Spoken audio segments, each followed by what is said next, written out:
45 bilhões. Exatamente isso foi o roubo durante os governos petistas na Caixa Econômica Federal. Só para vocês terem uma ideia desse roubo gigantesco, daria para construir 500 mil casas populares, beneficiando mais ou menos 2 milhões de pessoas. Foi esse o rombo que o PT deixou na Caixa Econômica Federal. E só para vocês terem uma ideia, em 2 anos de governo Bolsonaro, a Caixa Econômica ela teve um lucro de 35 bilhões de reais. Isso representa assim, um valor, só para vocês terem uma ideia da diferença, durante 8 anos do governo Lula, a Caixa teve 39 bilhões de lucro, enquanto 2 anos do Bolsonaro teve 35 bilhões. Mas por que isso, você me pergunta? Muito simples, não roubando. Agora eu vou mostrar para vocês como é a mídia esquerdista ainda mesmo sindicalizada. Aqui, ó, nessa matéria, por exemplo, lucro da Caixa na atual gestão não supera o de governos eleitos anteriores, mesmo com vendas de ativos e calote de direitos dos empregados. Agora eu vou mostrar para vocês como é uma matéria medíocre. Olhem só, presta atenção. Eu disse no valor de 35 bilhões de reais que o governo Bolsonaro teve de lucro na Caixa Econômica entre 2019 e 2020. Aqui, ó, já começa a mentira. Governo Lula em milhões. Então já está um erro aqui na própria matéria. 39,707 milhões. Não foi. Tá aqui, ó, em cima, milhões. Então, quer dizer, é uma matéria tendenciosa, feita por um sindicalista. Aí depois está aqui, ó, governo Temer, 25 milhões. Só que não é milhões, é bilhões. Mas que seja. Aí aqui na Dilma teve 51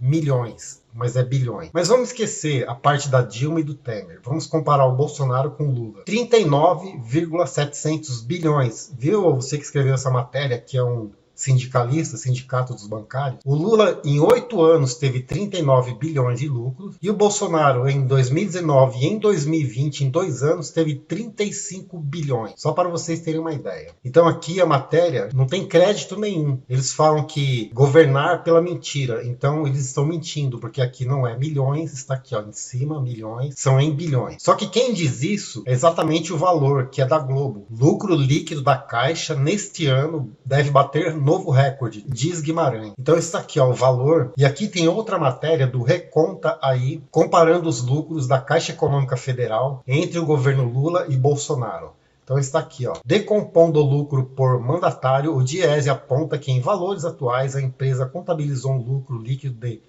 39,7 bilhões durante o governo Lula, de 2002 a 2010, 51 bilhões no governo Dilma, de 2011 a 2016, então são 6 anos, e de 25 bilhões no governo Temer, 2017 a 2018, e 35 bilhões em 2 anos do governo Bolsonaro. Então o Bolsonaro em 2 anos, ele já teve quase o lucro que o Lula teve em 8 anos. Aí está a diferença de um governo sério. Agora eu vou mostrar um vídeo para vocês, fiquem até o final, como era a forma que o PT roubava esse dinheiro da Caixa Econômica. Mas antes eu quero mostrar para vocês o cartel que o PT fez em 13 anos. Cleptocracia é um termo de origem grega que significa literalmente governo de ladrões. Então vamos lá. Primeiro, mensalão com aliados, membros ou parceiros do governo federal, condenados pelo STF, tais como José Genuíno, ex-presidente do PT, José Dirceu, ex-ministro da Casa Civil, Delúbio Soares, ex-tesoureiro do PT, João Paulo Cunha, do PT, Henrique Pizzolatto, ex-diretor do Banco do Brasil, Roberto Jefferson,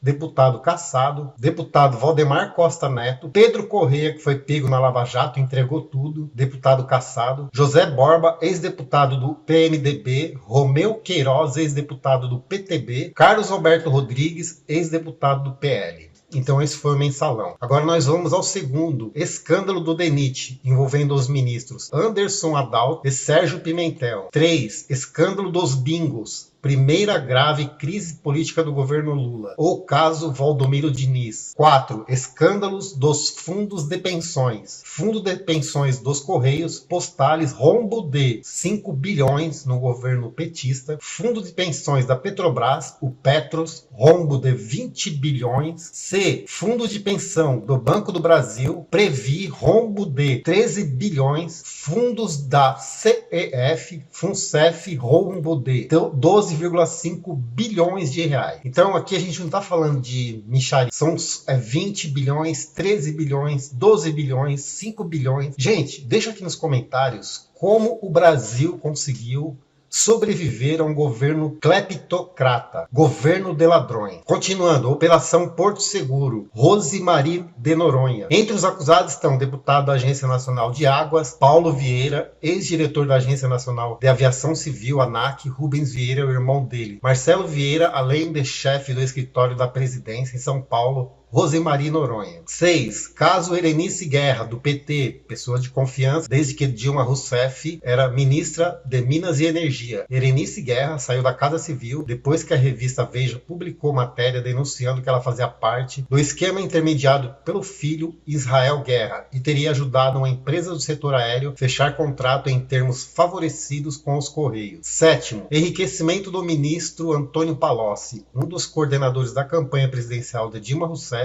Palocci já havia deixado o Ministério da Fazenda no governo de Luiz Inácio Lula da Silva por envolvimento com quebra de sigilo bancário do caseiro Francenildo Santos da Costa. A vítima denunciou a existência de uma casa na capital federal utilizada por lobistas de Ribeirão Preto ligados a Palocci. 8. Caso Ideli Salvati, PT de Santa Catarina. Ex-ministra-chefe da Secretaria de Relações Institucionais, Ideli Salvati teve o nome envolvido em denúncias de irregularidades na compra de 28 lanchas pelo Ministério da Pesca. 10. Caso Fernando Pimentel, do PT de Minas Gerais, é o ex-marido da Gleisi Hoffmann, mais conhecido como amante ou coxa, na lista do Odebrecht. Ministro do Desenvolvimento, Indústria e Comércio Exterior, Fernando Pimentel, passou o fim do ano passado na corda bamba por conta de suspeitas de tráfico de influência entre 2009 e 2010. Nesse período, ele foi proprietário de uma consultoria que manteve contratos com empresas que ganharam licitações com a Prefeitura de Belo Horizonte, chefiada pelo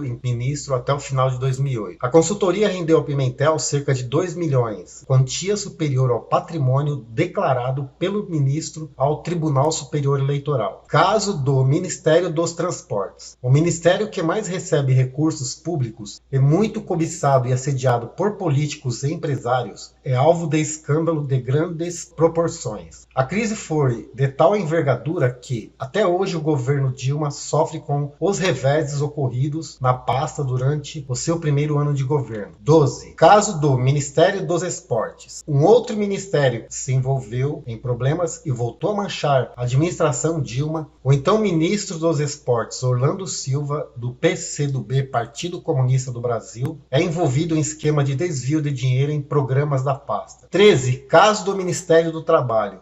O ano de 2011 ainda não tinha acabado e o Ministério do Trabalho é acusado de cobrar propina de organizações não governamentais. Escândalo da Petrobras, desvio de 49 bilhões com superfaturamentos e outras fraudes para financiar a base aliada do governo no Congresso. Ou seja, o PT usava a Petrobras para comprar MP, medidas provisórias. Ele pagava os deputados para votarem a favor do governo, a base aliada no Congresso. Partidos políticos, financiamento de campanhas eleitorais e enriquecimento ilícito. Agora eu vou mostrar para vocês o presidente da Caixa Econômica falando sobre esses roubos bilionários que o PT promoveu durante toda a sua gestão. 46 bilhões de reais. E nós falamos disso semana passada no nosso balanço.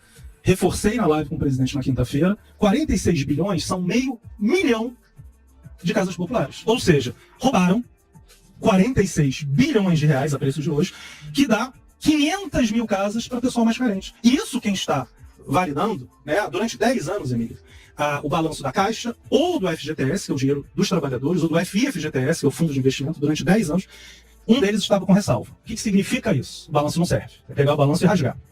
Para você ter uma noção, da Petrobras, do Petrolão, ficaram 2 trimestres com o problema. E logo depois resolveu. O da Caixa, FGTS ou FI, desde 2010 não tinham esses 3 balanços. Ok, e por quê?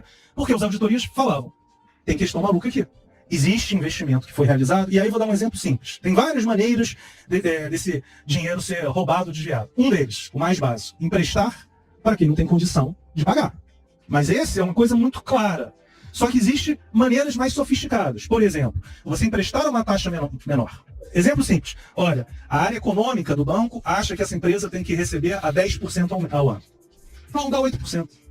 E esse 2% de diferença gera dezenas de milhões de reais e isso foi dividido. E, de novo, não sou eu que estou falando. Em 2018, um superintendente da Caixa, que ganhava 30, 40 mil reais por mês, devolveu 40 milhões de reais por mês, por ano. Devolveu 40 milhões. E o que ele falava? Não vou citar nomes aqui, mas o que ele falava era isso. Havia uma facilitação. Esse é um outro ponto que aconteceu, ou que poderia acontecer. E tem uma terceira questão que é muito importante também. Você investir dinheiro numa empresa. Esse é um exemplo claro. Banco Pan, americano. Em 2009, a Caixa entrou com 35% do Banco Pan-Americano. Um ano depois ele quebrou. Por que a Caixa, o Banco dos Pobres, tinha que comprar participação no Banco Médio? Eu não consigo responder. Em relação à Caixa, tem uma questão muito clara, que é essa questão social que ninguém mais faz. De novo, o exemplo, Casa Verde Amarela, que era o Minha Casa Minha Vida, ninguém mais faz, e todos podem fazer. Então aí tem um ponto importante, o seguinte, quem que vai fazer se não existe a Caixa? Então, na minha opinião, primeiro, a Caixa hoje ela tem um papel social muito importante, e em especial para dezenas de milhões de pessoas que não estão no radar aqui. São as pessoas do interior do Norte e do Nordeste. E na minha cabeça também o Nordeste era o ápice, mas no Norte existe uma pobreza muito grande das pessoas terem água, mas não ter saneamento. Ia, por exemplo, numa agência, o cara dava 2 dias de barco, 10 horas de barco para receber o auxílio. Isso é uma demonstração também de como é que está contaminado o ambiente hoje, porque nenhum país do mundo fez isso. Na mesma época que a gente estava pagando e achando 38 milhões de pessoas, os Estados Unidos estavam mandando cheque e um terço estava voltando. Aquilo foi algo que nem eu acreditava que a gente ia conseguir fazer, porque é óbvio que a parte de TI da Caixa é a pior. É óbvio que as agências da Caixa são cheias. Há 20 anos atrás, há 10 anos atrás, elas eram lotadas. Então, quando teve esse desafio, o que ficou claro pra gente? Tem que ser a Caixa. Mas eu morri de medo, porque eu falei, como é que a gente vai achar primeiro 38 milhões de invisíveis? E aí a gente fez um app em 2 dias, que achou 109 milhões. Desses, 60, 40 não deveriam receber. O problema foi o primeiro mês. Por que foi o primeiro mês? Olha, a gente recebeu, isso foi realizado no dia 2 de abril, LP, no dia 3 foi promulgada, e no dia 6 a gente tinha pago 6 milhões de pessoas. E todo mundo ia para as agências, que todo mundo ia. E as pessoas que iam receber.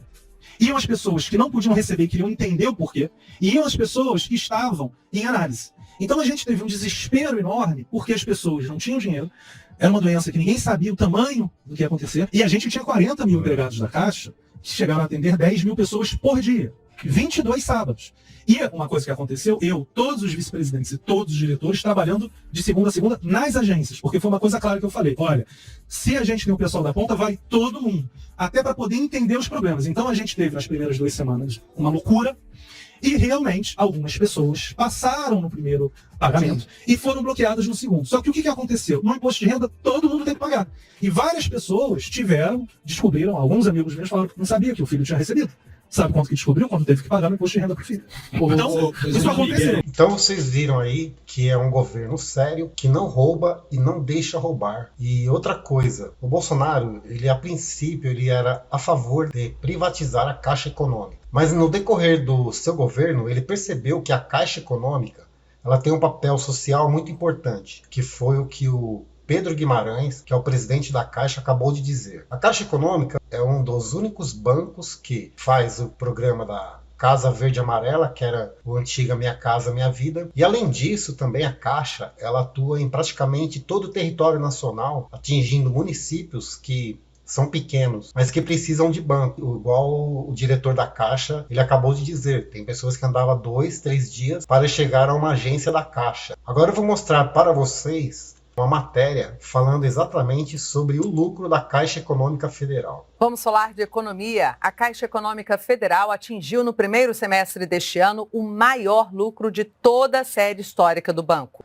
10 bilhões e 800 milhões de reais de janeiro a junho deste ano. Esse foi o lucro líquido da Caixa Econômica Federal, um crescimento de mais de 93% em relação ao mesmo período do ano passado. E o melhor semestre de toda a série histórica do banco. Os números do balanço demonstraram que a redução de juros do cheque especial e dos empréstimos, com queda de mais de 70%, ajudou no resultado positivo do banco, o que fez aumentar as contratações de crédito para trabalhadores e micro e pequenas empresas. A demonstração de que fazer uma gestão matemática, com redução de despesas, foco naqueles que efetivamente precisam e acabam pagando, gera lucro recorde. Em relação ao agronegócio, foram repassados 5 bilhões e 800 milhões de reais em crédito no primeiro semestre. No setor imobiliário, a Caixa financiou mais de 37 bilhões de reais. O banco segue como o maior financiador da casa própria. Em relação aos benefícios sociais, Só no segundo trimestre foram pagos 26 bilhões de reais em auxílio emergencial para 38 milhões de brasileiros.